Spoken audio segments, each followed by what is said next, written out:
না না করছি, মা এখনো কই করছে।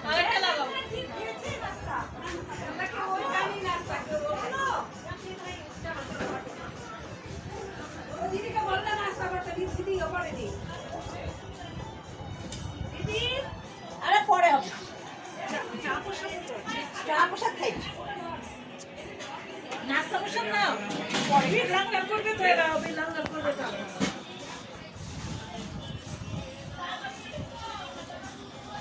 লাঙ্গল একটু খেয়ে নেবো, নাস্তা প্রসাদ কি থাকে, বাইরে চল, ঠিক আছে বাইরে চল, নাস্তা প্রসাদ নিয়ে যাবো, লাঙ্গল প্রসাদ খেয়ে যাবো। ঠিক আছে, বলছে কি